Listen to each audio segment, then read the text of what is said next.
I gave birth to my daughter weeks ago. My experience was pretty traumatic, and since it was my first, I had no clue what to expect. When I went into labor, I had the most difficult time of my life. I was in pain for hours. My mom was with me, but she had to go, and my husband was with me the entire time. I did something so embarrassing in the delivery room. I pooped myself, which was unexpected and I don't know, but it was embarrassing, and although my medical team were very professional about it, my husband couldn't help himself and started laughing about it later and even telling my family about it, but they didn't react. Just didn't find it funny, and neither did I. In fact, I found it embarrassing, and I already told him to stop bringing it up, especially when he started joking about getting me diapers for my opsies. It got really tiring and chipped away from my self-esteem and confidence. We were with his parents celebrating New Year's Eve together when I excused myself to the bathroom. While I was getting up, he made a quick remark and said, "Oh, yeah, you should go quickly because we don't want any accidents just like the one we had at the hospital. You know what I mean?" While blinking at me. His family actually laughed, and brother-in-law commented, "Good one." I was astonished and so angry and ashamed. I literally just lost it on him and yelled at the top of my lungs, calling him a cruel and insensitive jerk, to be using the difficult experience of birthing his child as a joking matter and humiliating me in front of everybody. He was shocked, staring back at me and not saying a word. All went silent, and I just stormed off to the bathroom till we left, and that was when he snapped, saying I messed up by talking to him like that in front of his family during dinner. I said I couldn't hold my tongue for that long, and after he kept joking about an embarrassing thing when I told him to stop. He said he was just joking, and I went overboard with my reaction, and also, I should have sucked it up and waited till we got home so we could address this privately, and I could even yell at him as long as I wanted. We argued about it after we got home, and he kept saying I humiliated him in front of his family during the celebratory evening by being petty and trying to one-up him. He even said I should have laughed along, not fly off the handle licks that. I, 37M, have 3 girls, 8, 10, and 12. Their mother walked out on us for another man when our youngest was around 4. My ex still stays in contact, though, and pays child support. A few weeks ago while doing laundry, I saw red spots on my oldest's underwear. I asked her if she knew about it, and she cried and told me she tried to call her mom, but my ex didn't call back. She'd been stuffing toilet paper in her underwear, hoping that would work. I explained to her that periods are nothing to be ashamed of, and found some great resources online for us to review together. I took her to the store to pick out brands of feminine products she wanted to use. She picked Playtex Sport because she's a gymnast. After we were done, I decided I should do the same thing with my other 2. My 12-year-old volunteered to be part of preparing them, and we made a whole night of it. It was wonderful. And I learned a lot. I even learned what a menstrual cup is, and how they benefit the environment. The other day, my ex called back. I'll usually arrange a video chat and leave the room so they can have some alone time, and when they're done chatting, I'll come back in to talk boring co-parenting stuff like school, bills, etc. This last time, my ex was furious with me for talking about periods with the girls. She shouted at me that I was sick and perverted. Why didn't I call her myself if I knew it was so urgent? I could have called one of their grandmas / aunts, but my mom has dementia, while her mom and sisters call me a loser because I teach kindergarten, so I'm not fond of them. My ex told me I was being immature and should have just toughed it out for the girls. This really pissed me off, so I shouted back that maybe if she wasn't such a deadbeat and answered her goddamned phone once in a while, she could have handled this.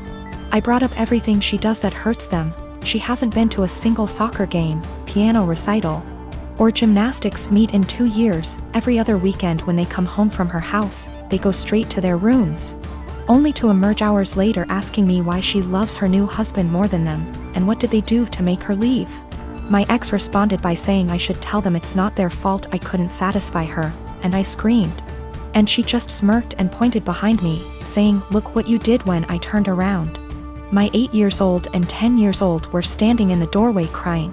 It broke my heart. I never shout, so I know I scared them. My 12 years old stormed in and started screaming at her mom, and while I appreciate her sticking up for me, this is not a battle I want her fighting. My ex hung up before I could fully de-escalate the situation. And let's just say the girls have been given free reign of the ice cream and limitless hours of video games, because I feel so bad. I even watched all the Twilight movies with them, so don't say I don't love them. I had a 1967 Impala 4-door that I bought in February 2019. A couple months ago I bought my first house that had a 2.5 car garage. I moved the car in and started tearing it down for a complete restoration. I had the body in one bay and the chassis in another, plus the whole garage filled with parts. About 2 months ago my girlfriend came to live with me during this whole crisis and the whole time has hated that car. She wants to park in the garage, but I have 2 acres of land with a lot of nice places to park under shady trees, or hell, even in the barn if it has to be inside. I tell her tough luck, it's my house and it's not like I can just throw it back together real quick. Anyways, I was out of town for a couple days on a business trip for the small local company I work for. When I got back, my girlfriend was all smiles. Making me food all the time, doing all the chores, all that. I thought maybe she just was happy to have me home, but then I realized that I didn't see her car in its usual spot. I asked her where she parked so I could make sure I mow that area and keep it clean, and she said not to worry because she parked in the garage. I asked how and she told me to go check it out. Turns out that while I was gone she hired some people to come over and move everything related to that car, including the drivetrain, body, and chassis and all parts, and take it to the local dump / scrapyard. I was absolutely dumbfounded. I had spent over $11,000 on that car, including new parts, services, and the car itself. I told her that I was going to be taking her to court for that, and she brushed me off like I was being dramatic. I told her that it's done between us and to pack her things and leave. I admit I was really angry, but I did end up getting a lawyer. And as I have all the receipts for all that money spent and I have her on my house's security cam footage letting the guys in and watching them take it all, I think I can win. Her family and friends are absolutely blowing me up, saying it's just a stupid old piece of junk, and that she cannot pay back all that money I spent, and that I should just let it go. But I have been putting all my time, effort, and money into that car for 1.5 years now, and god damn it if I am not going to get justice for what she did. I got a call from her mom about 20 minutes ago and she told me that I was ruining her daughter's life over a stupid car. I told her she ruined her own life. I've been gathering documentation and stuff and I'm about to head down to the police station and file a report, as suggested by Lots here. Went to the police station last night, was told to come back in the morning. Just got back and filed an official report against her for grand larceny and grand theft auto. I showed them all the receipts I had for the car and the footage of her letting the guys come and take it, as well as the title for the vehicle in my name. They said they will be in contact with all 3 parties, me, XGF, and junkyard guys, soon, and they will hopefully be able to recover some or all of the car. Just have to wait now. The junkyard guys apparently were in the middle of hiding it when the police came to ask them questions. It was on a forklift and they were gonna put it on top of a pile of cars that was hidden behind more piles of cars. They said it was theirs and they had the title, but obviously didn't have the title for it, and since they matched the VIN on the chassis and body to the VIN on my title, it was obviously mine. I know at least one person there has been arrested. I think he was in the camera footage I talked about earlier, but if it was the boss or whomever, or even his specific charge.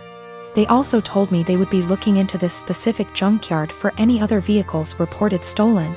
They said they haven't been able to get in contact with my ex just yet, but they're working on it. I'm just so glad they found my car.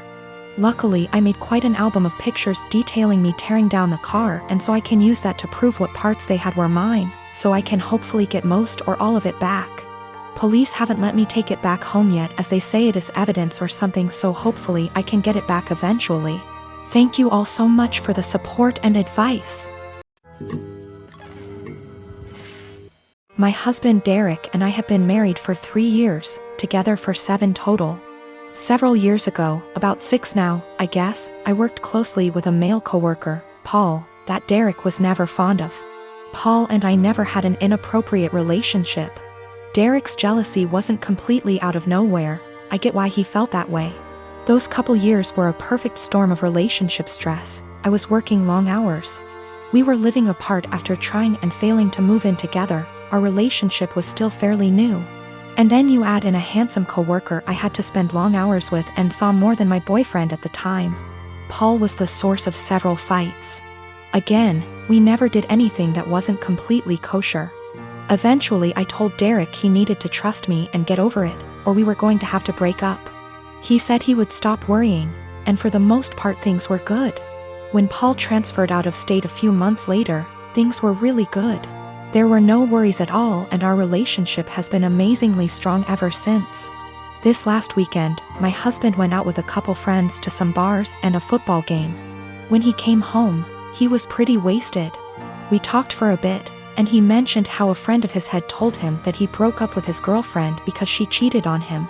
I commented on how that was a bummer and good for him for finding out before they got too serious.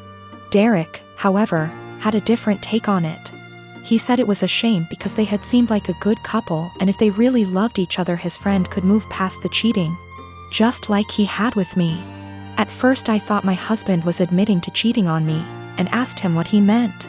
He told me he always knew that Paul and I had slept together at least once all those years ago. But he knew I was the one for him and forgave me.